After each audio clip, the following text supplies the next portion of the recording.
Test 6. Section 1. You will hear a woman phoning the local council about an abandoned vehicle. First, you have some time to look at questions 1 to 6 on page 128.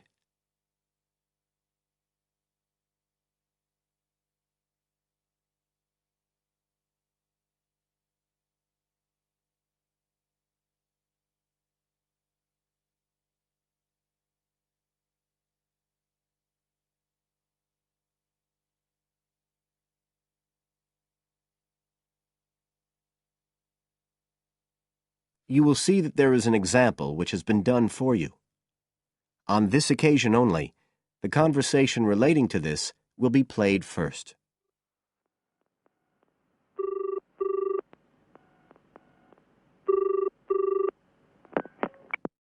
Environmental Health Department, Paul speaking. Oh, hello. I wanted to report a vehicle that's been left parked near where I live. I think it's been abandoned. I wondered if the council could arrange to get it towed away. Have I got through to the right department? Yes, you have. If I could just take a few details. Your name, please? Mrs. Shepherd. Thank you. The caller's name is Mrs. Shepherd, so Mrs. Shepherd has been written in the space. Now we shall begin. You should answer the questions as you listen, because you will not hear the recording a second time. Listen carefully and answer questions 1 to 6.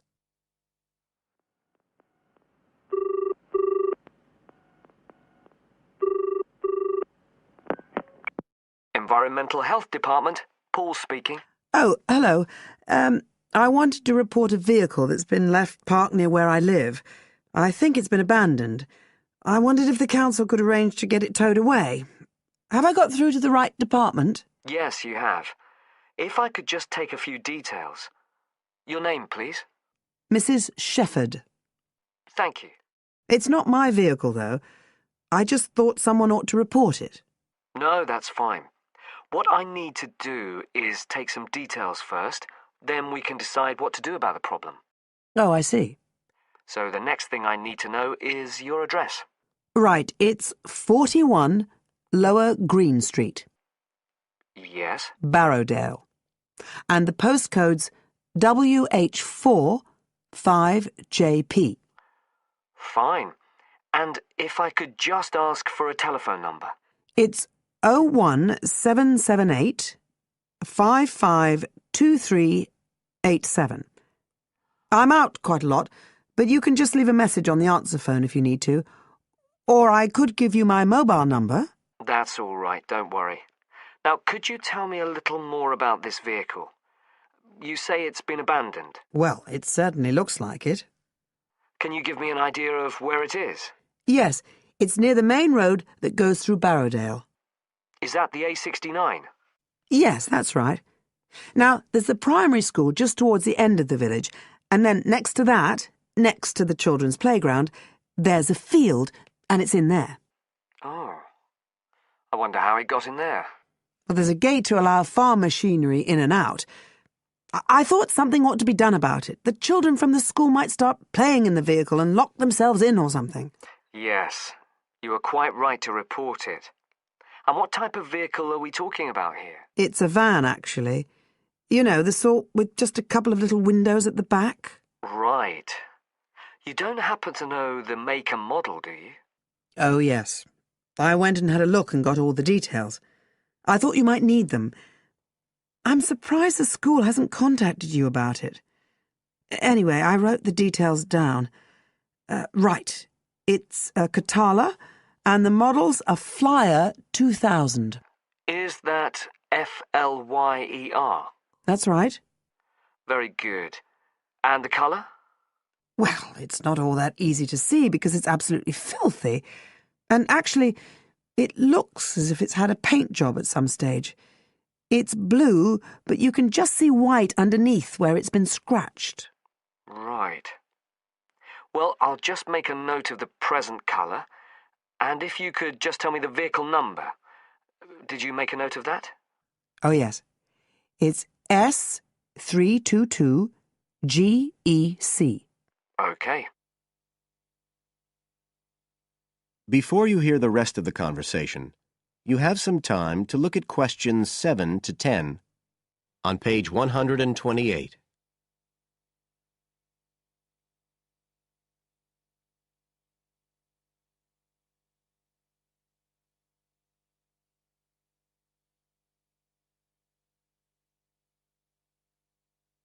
Now listen and answer questions 7 to 10. And it sounds as if the general condition of the vehicle isn't too good, from what you say. No, it's pretty poor. It wouldn't be drivable. It's got a flat tire and there's a crack in the windscreen. I reckon someone just wanted to get rid of it. That's usually the way. It's been there for nearly a week. No, it must be 8 days. I remember it was a Sunday morning when I noticed it. It wasn't there the day before. I walk past it most days on the way to the shops. I'd have thought the school would have reported it. Does the field actually belong to the school? No, it's part of Hill Farm Estate. Right. I'll just make a note of that. And I don't suppose you have any information about who might own the vehicle? No, I've no idea. So what will you do now? Well, we'll come and have a look and see if we can trace the owner. And if we can't, the vehicle will be removed as rapidly as the law permits. It could be anything up to 20 days. One thing I should say, I'm quite sure this doesn't belong to anyone round here. I'd definitely recognise it if it was from someone who lived here. So you don't think it was anyone local? Right. I'd say at a guess we're looking at a stolen vehicle here. I did wonder if it might have been. You hear such a lot about car thieves nowadays. Well, we certainly will be looking into that possibility. Anyway, thank you for contacting us, Mrs. Shefford, and we'll keep you informed of what happens. Right. Thank you very much. Goodbye. Goodbye. That is the end of section 1. You now have half a minute to check your answers.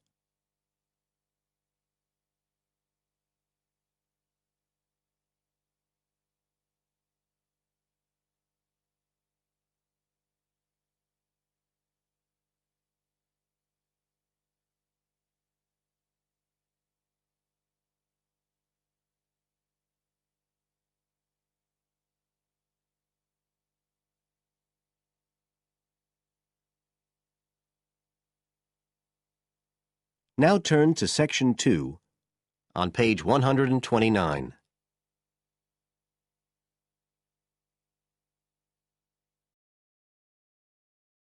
Section 2. You will hear a tour guide talking to a group of tourists who are visiting a historic town on the east coast of the USA. First, you have some time to look at questions 11 to 17 on page 129.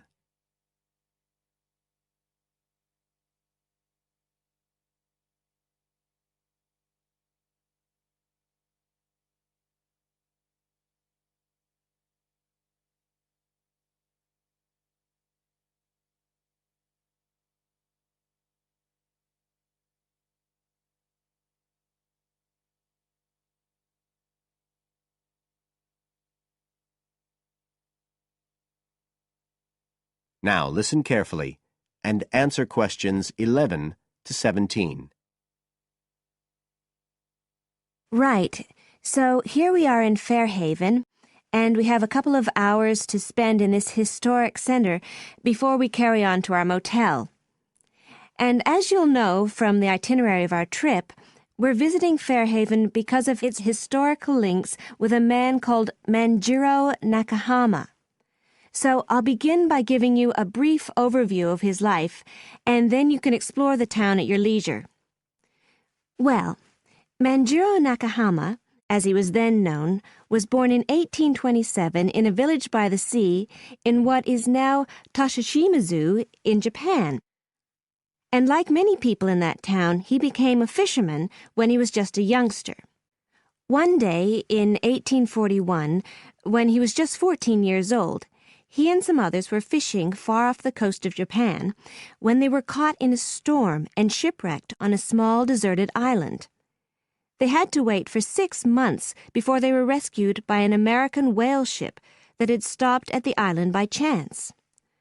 4 of the 5 Japanese were put ashore in Hawaii, but Manjiro had become friends with the captain, William Whitfield, who came from the town of Fairhaven, where we are now, and he chose to remain aboard and to return with the boat to the USA.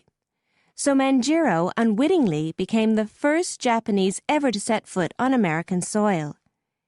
He came back right here to Fairhaven with Whitfield and stayed with the Whitfield family, who paid for his education here in the town. He studied mathematics and geography, as well as shipbuilding and navigation. But he missed his mother and his own country, and eventually he went back to Japan, where he had a responsible position as a university teacher, and also served an invaluable role as interpreter during the initiation of relations between Japan and the United States in the middle of the 19th century.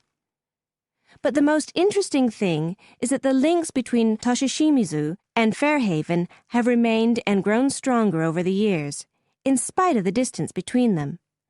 And in fact, the 2 places now have the official status of sister cities. Both places are ports, so in fact the inhabitants have a lot in common. There have been a number of visits by the inhabitants of Toshishimizu, in particular at the time of the festival, which is held every 2 years here in Fairhaven to celebrate the life and achievements of John Manjiro. It takes place in the fall, and there's an ever-growing program including drumming, singing, martial arts, and stalls selling Japanese and American food. So if you're going to be in the region around then, it's really worth a visit. Before you hear the rest of the talk, you have some time to look at questions 18 to 20 on page 129.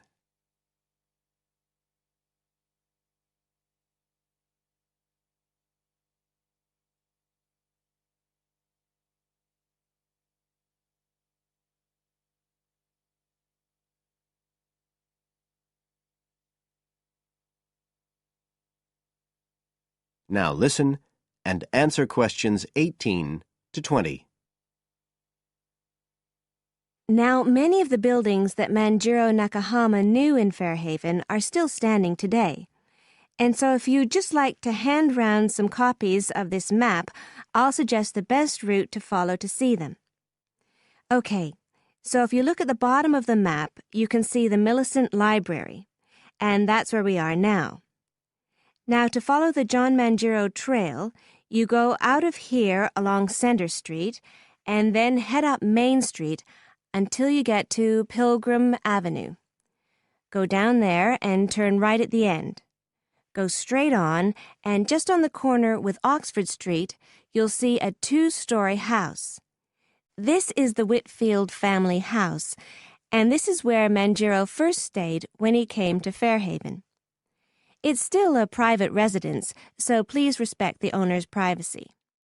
Okay, now if you carry on along Oxford Street, then turn left at the end, you'll come to North Street, and about halfway down there is what's known as Old Oxford School. This was the very same school that Manjiro attended when he lived here. It was considered to be the best school in town because of the quality of the building. Unusually, it was built of stone, and the quality of the teaching. Nowadays, it's usually closed, except on special occasions. Go on to the end of North Street and turn the corner onto Adams Street.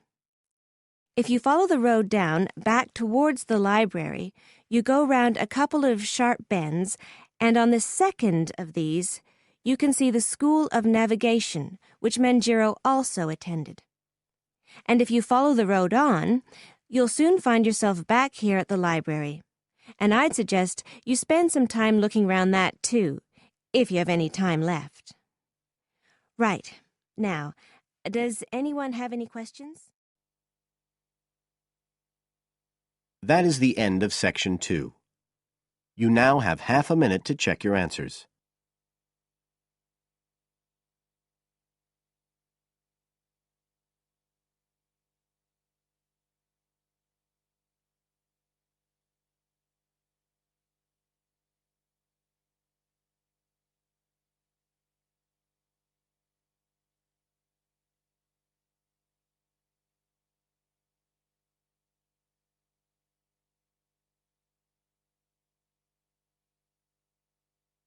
Now turn to Section 3 on page 130.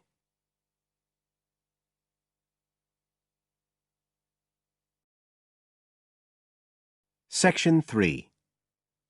You will hear part of an interview between Dr. Hilsden, a member of staff on a fashion design course, and a student, Julia, who is applying to do the course. First, you have some time to look at questions 21 to 23 on page 130.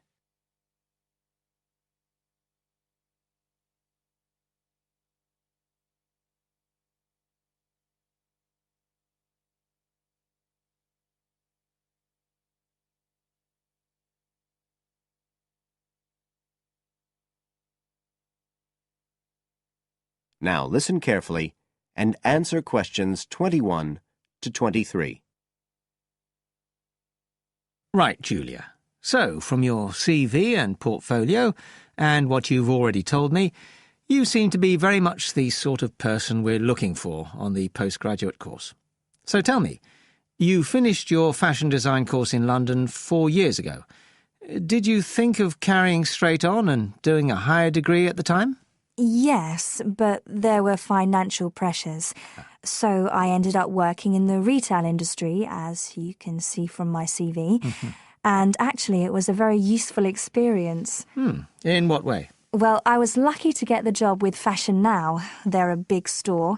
And one of my priorities was to get as much experience as possible in different areas. So that was good because I had the chance to work in lots of different departments.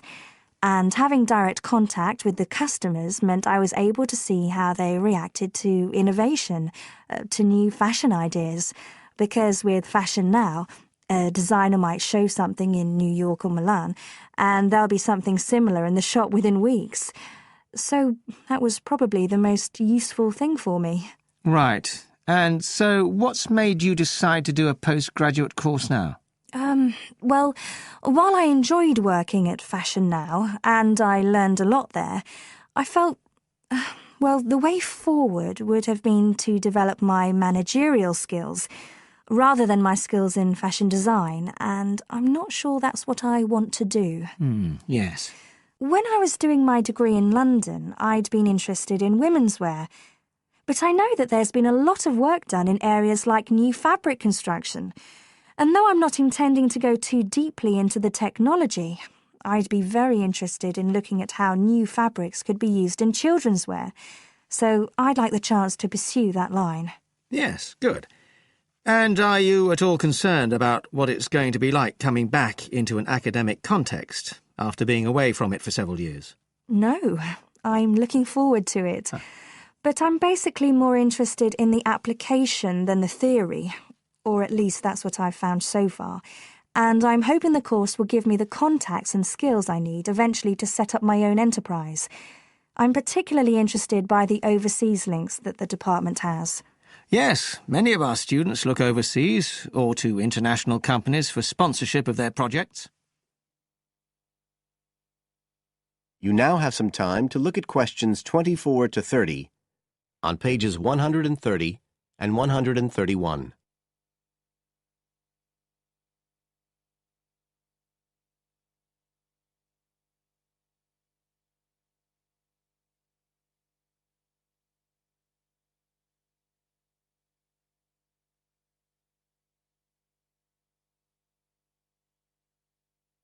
Now listen and answer questions 24 to 30. And the facilities here look excellent. I just went to look at the library. It's really impressive. There's so much room compared with the one at my old university. Yes, most students find it's a good place to study. And there are link-ups to other universities, of course, and all the usual electronic sources. The staff run an information skills programme, which we recommend all postgraduates do in the first week or two. Design students find these special collections particularly useful. Yes. Then we have a separate computer centre, which has its own academic coordinator, Tim Spender. He's got a background in art design, and the ethos of the centre is that it's a studio for innovation and creativity, rather than a computer laboratory. Oh, right. I liked the study spaces where students can sit and discuss work together. Very useful for joint projects. We always had to do that sort of thing in the cafeteria when I was an undergraduate. And I read in the brochure that there's a separate resource for photography. Yes, it's called Photomedia. It's not just for photography, but things like digital imaging and new media. It's a resource for all our students, not just fashion design. And we encourage students to work there, producing work that crosses disciplinary boundaries. It's well used. In fact, it's doubled in size since it was set up 3 years ago. And we also have an offshoot from that, which is called time-based media. This is for students who want to develop their ideas in the area of the moving image or sound. That's in a new building that was specially built for it just last year. But there are plans to expand it, as the present facilities are overstretched already. Right. Now, is there anything you'd like to ask about the course itself?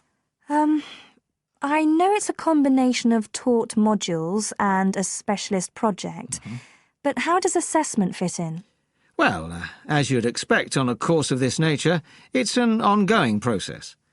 The degree course has 4 stages, and there are what we call progress reviews at the end of each of the first 3.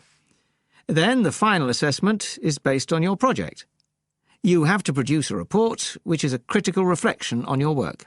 And is there some sort of fashion show? There's an exhibition. The projects aren't all focused on clothes as such. Some are more experimental, so that seems more appropriate. We ask representatives of fashion companies along, and it's usually well attended. Right.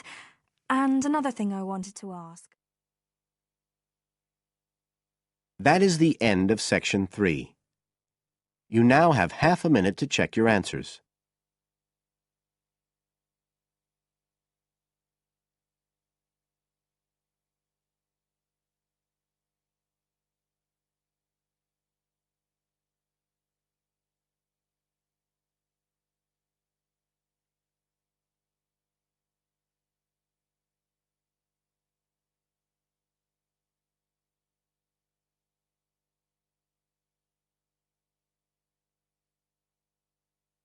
Now turn to Section 4, on page 131.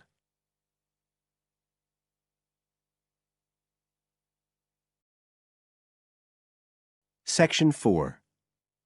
You will hear a lecturer talking about the importance of laughter. First, you have some time to look at questions 31 to 40, on page 131.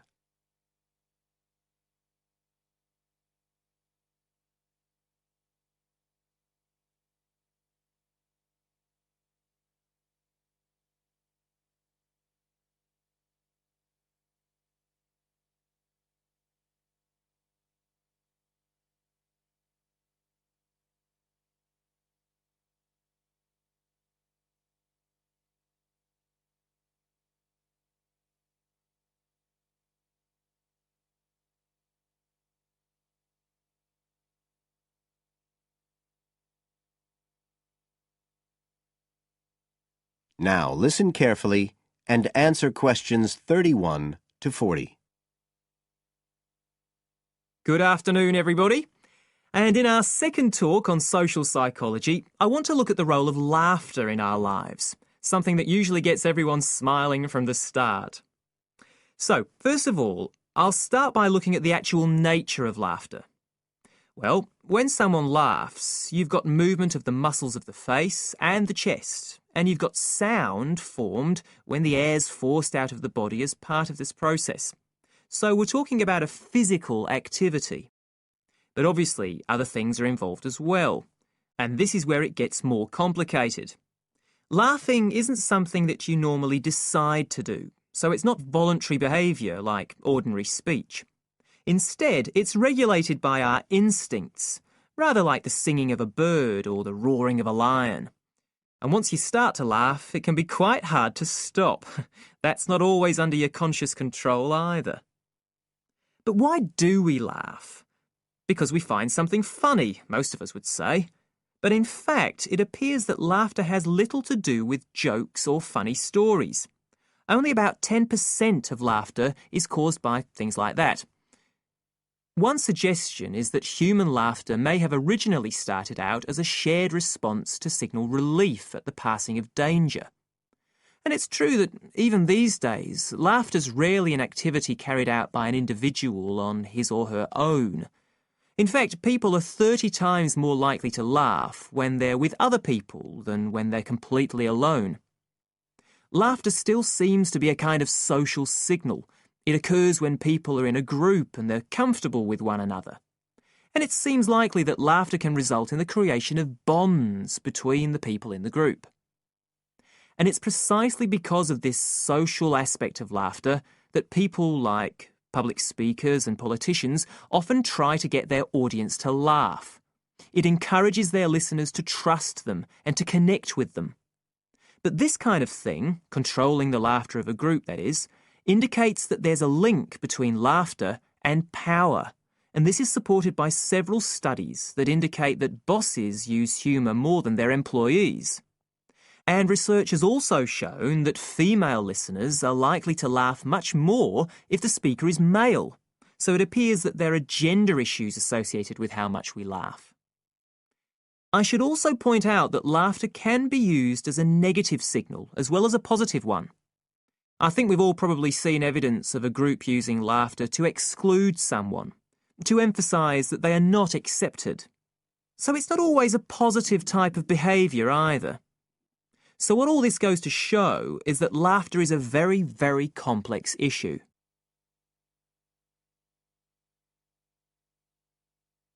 It does appear, however, that laughter has definite benefits. If we look first at the psychological aspects, we know that people often tend to store negative emotions such as anger, sadness and fear, rather than expressing them.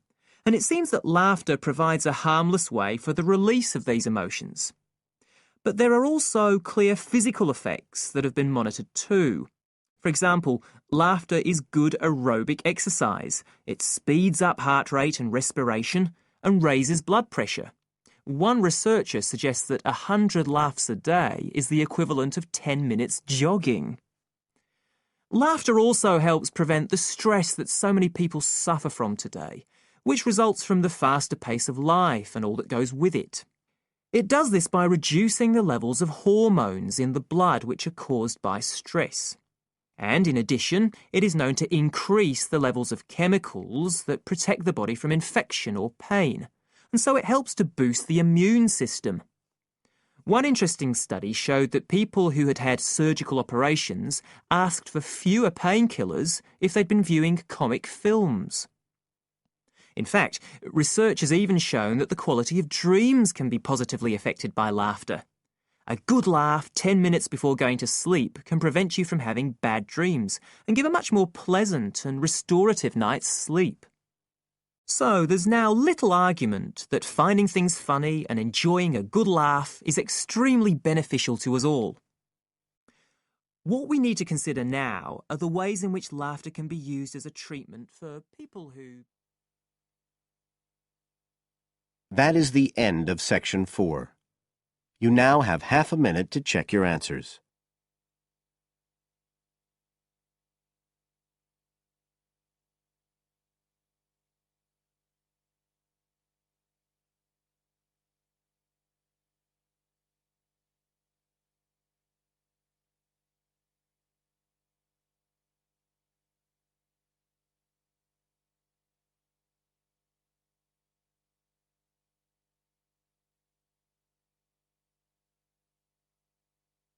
That is the end of the listening test.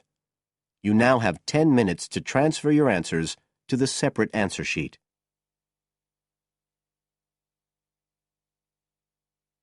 Published and copyright Pearson Education Limited, 2005.